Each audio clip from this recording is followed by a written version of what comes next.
Dans le souci d'un développement équilibré et harmonieux du territoire national, la Direction nationale de l'aménagement du territoire travaille sans relâche à la mise en œuvre du schéma national d'aménagement du territoire adopté par le gouvernement en juillet 2022. Ce schéma a pour vision de faire émerger des territoires attractifs et compétitifs, garantissant l'égalité d'accès des citoyens aux services fondamentaux de santé, d'éducation, d'emploi, de sécurité, et cela à travers des programmes de développement durable soutenus par un capital humain de qualité et d'infrastructures au service d'une économie inclusive et forte dans un environnement apaisé tout en rompant avec des politiques à impact limité. Depuis sa nomination en février 2024, le nouveau directeur national et son équipe se déploient jour après jour pour concrétiser sur le terrain la vision des plus hautes autorités du pays en matière d'aménagement du territoire. Quel bilan peut-on tirer de la réalisation des activités de la Direction nationale de l'aménagement du territoire courant l'année 2024? De janvier à ce mois-ci, donc nous avons pu quand même initier une certaine réforme qui est de modifier le statut de la Direction nationale de l'aménagement du territoire pour l'ériger en direction générale. Donc des projets de textes ont été initiés dans ce sens, qui sont dans le circuit d'approbation.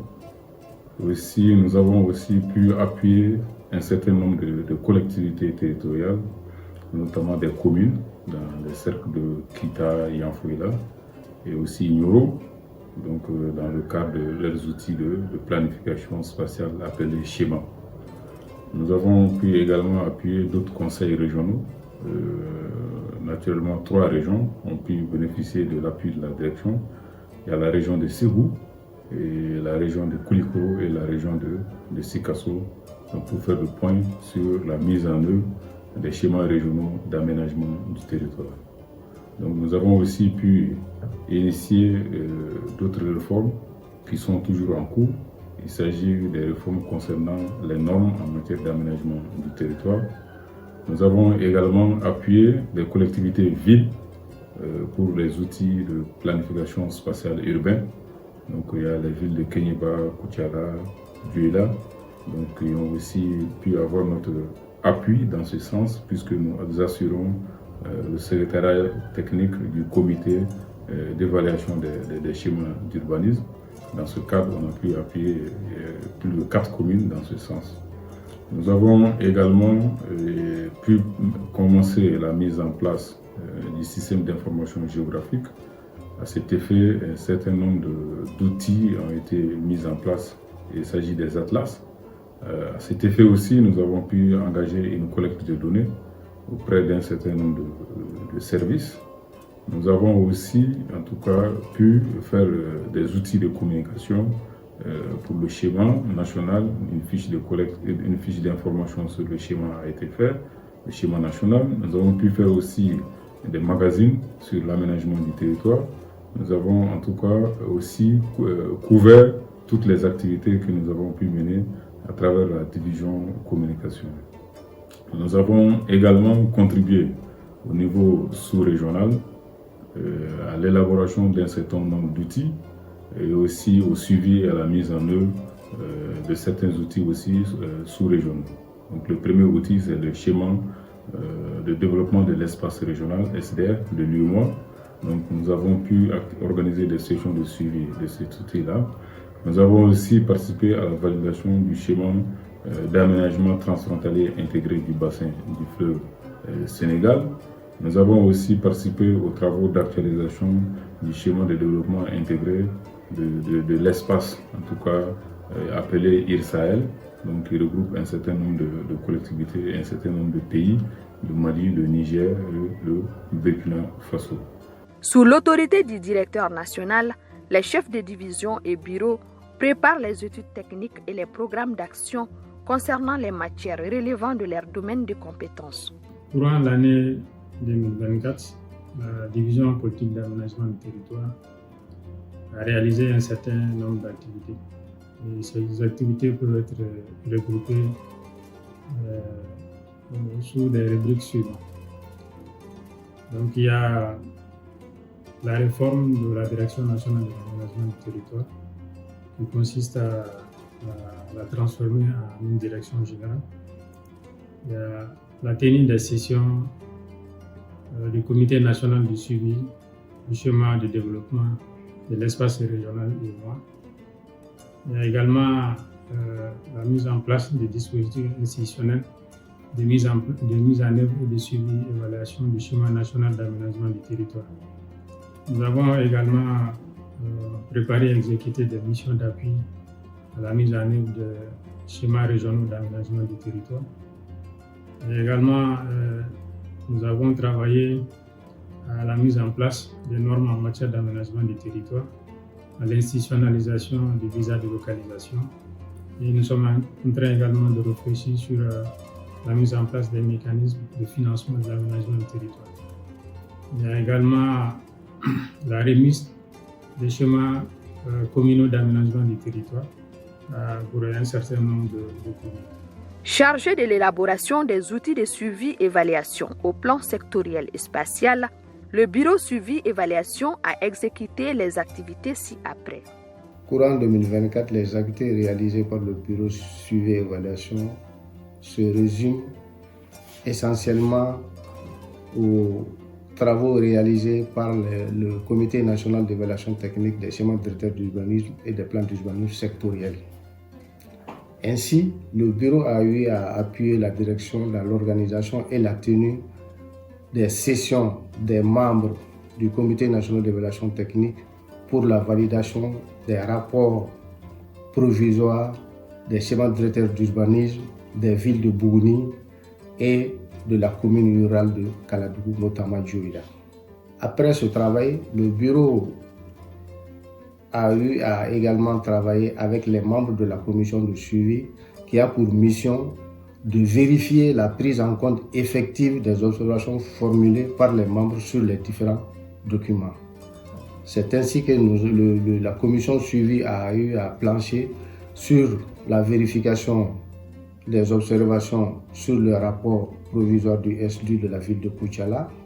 La commission a eu également à travailler pour vérifier la prise en compte des observations sur le SDU de la ville de Bougouni. Enfin, la commission a eu à travailler sur la prise en compte effective des observations sur le SDU de la ville de la commune rurale de Kaladougou, notamment Dioïda. En plus de cela, le bureau suivi évaluation a eu à élaborer le projet de rapport d'activité au titre de l'année 2024 de la Direction nationale de l'aménagement du territoire. Ce projet a été soumis à la direction et aux différentes divisions et bureaux pour observation. En ce qui concerne la réalisation des cartes thématiques et la mise en place du système d'information géographique, la division cartographie a mené un certain nombre d'activités. Courant l'année 2024, la division cartographie a eu à réaliser une série d'activités, notamment autour de la production de cartes thématiques. Entre autres, nous avons eu à réaliser un atlas des zones culturelles du Mali. Il s'agit de cartographier l'ensemble des zones culturelles du Mali. Ensuite, nous avons également réalisé l'atlas des zones pastorales du Mali, des régions qui disposent d'un schéma régional d'aménagement du territoire. Donc ça, c'était en réponse à un besoin exprimé par le département de l'élevage pour faire l'état des lieux, le diagnostic des zones pastorales existantes au Mali. On a également effectué la cartographie des infrastructures sanitaires du cercle de Koutiala à la suite d'une mission de collecte organisée par la direction elle-même. On a également effectué la cartographie des infrastructures énergétiques, hydro-agricoles et routières des trois régions qui sont Bougouni, Sikasso et Koutiala. Donc ça aussi, c'était à l'issue d'une mission de collecte organisée par la Direction nationale de l'aménagement du territoire. Donc, nous avons également réalisé des cartes autour des thématiques sectorielles telles que la santé. Et en juillet, août, il y avait quand même eu des inondations au Mali et à Bamako aussi. Donc cette problématique nous a interpellés, ainsi que d'autres acteurs tels que la protection civile. Donc, en collaboration avec ces départements, nous avons fait la cartographie des zones inondables de Bamako, les zones à risque d'inondation. Donc, ça, c'est au niveau des cartes thématiques. Donc, tout ça, ça fait plus de 200 cartes réalisées à l'interne par la division cartographie. Maintenant, au niveau régional, nous avons été le point focal de l'UEMOA pour la mise en place de la plateforme Orastec, observation régionale pour le suivi du territoire communautaire. Donc, nous avons été le point focal en ce sens. On a piloté les phases de définition des indicateurs et également la phase de collecte qui a rassemblé l'ensemble des structures producteurs de données, les instituts de statistiques, les CPS au niveau du Mali.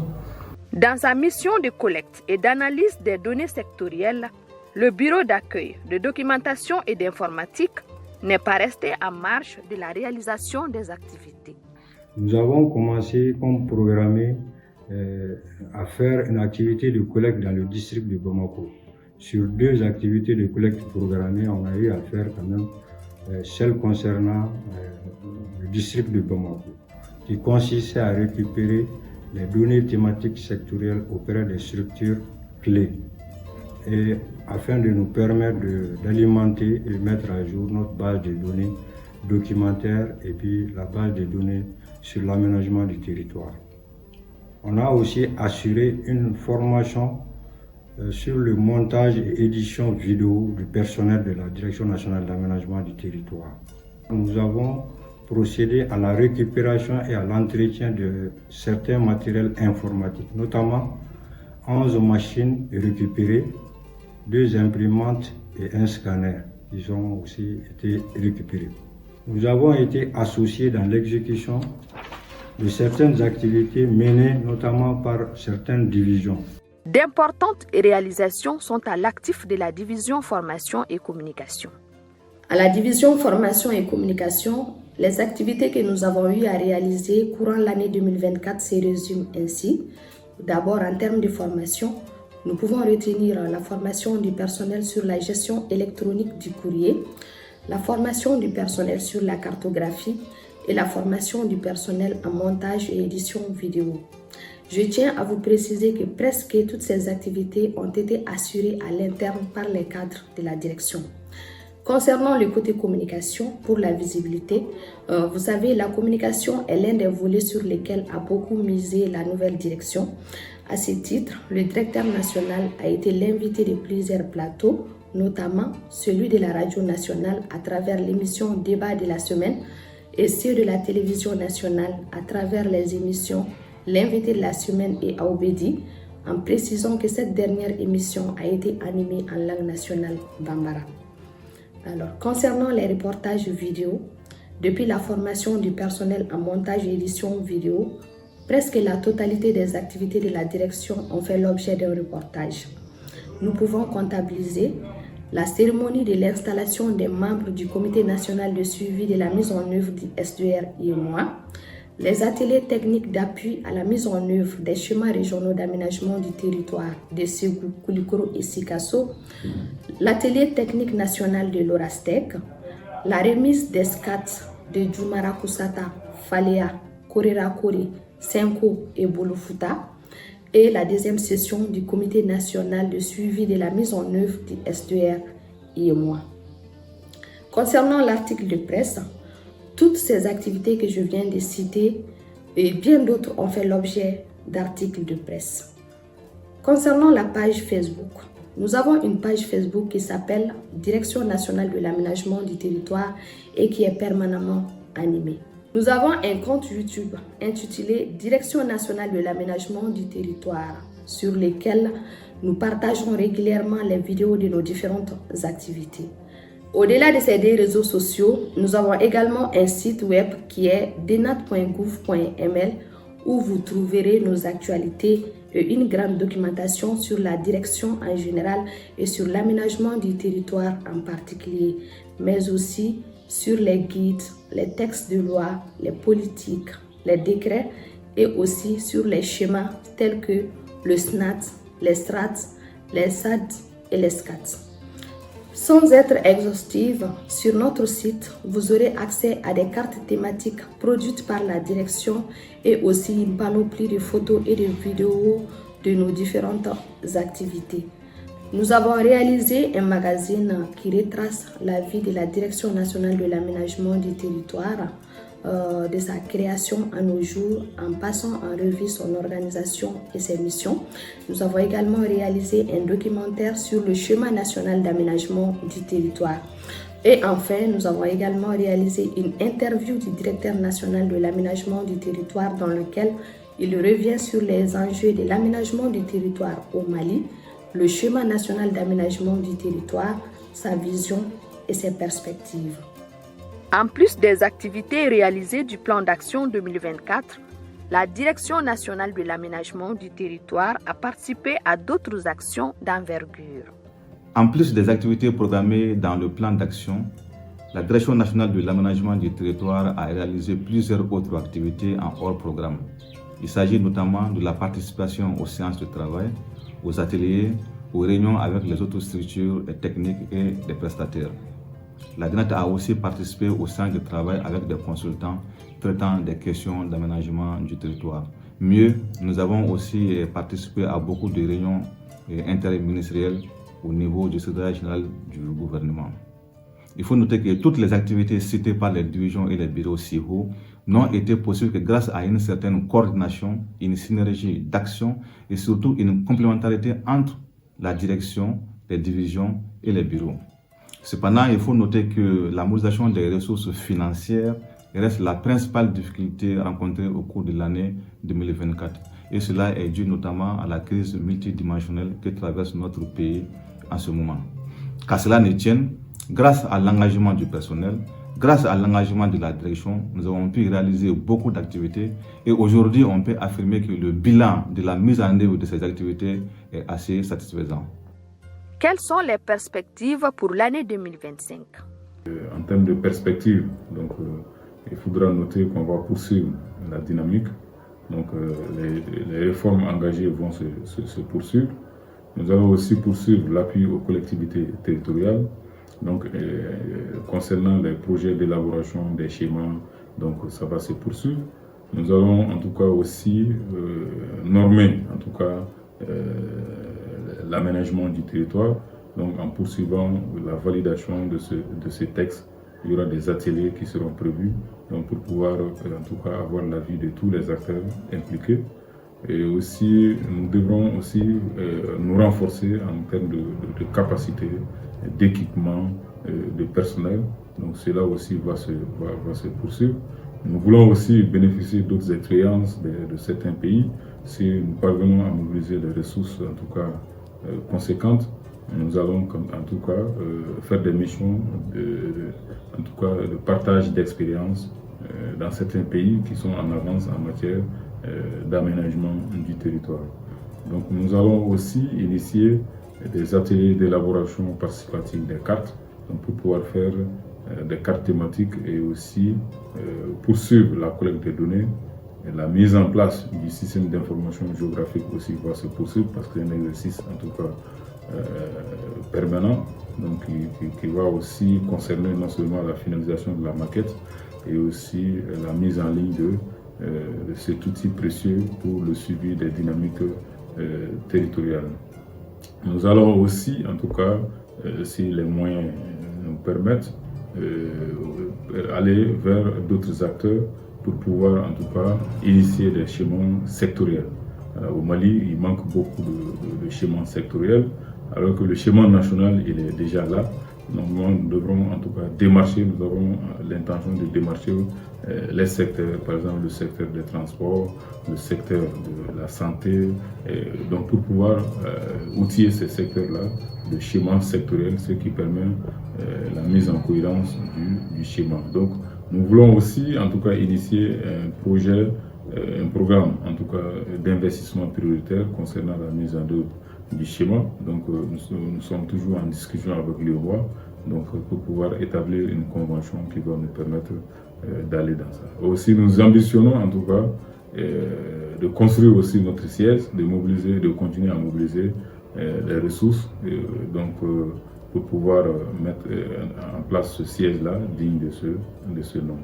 En gros, voilà en perspective ce que nous envisageons pour l'année 2025, donc qui sera une année aussi marquée par beaucoup d'activités, parce que l'aménagement du territoire, donc beaucoup de défis restent à relever dans ce domaine-là, étant donné que le Mali est un pays très vaste, et donc cette opportunité, et si elle n'est pas en tout cas bien saisie, deviendra en tout cas un problème de développement pour nous. Donc c'est pourquoi les défis en matière d'aménagement sont énormes et l'aménagement, la direction doit être à la hauteur de ces défis-là.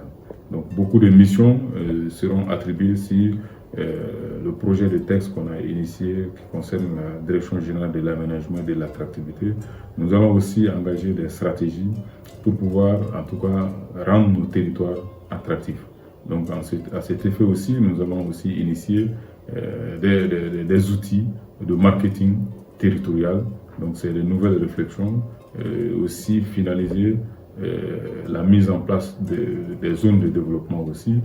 C'est aussi des perspectives, il y a une zone de développement qui existe, donc nous allons poursuivre cette mise en place des zones de développement aussi, en initiant aussi, pourquoi pas, une stratégie de développement des zones de développement au Mali.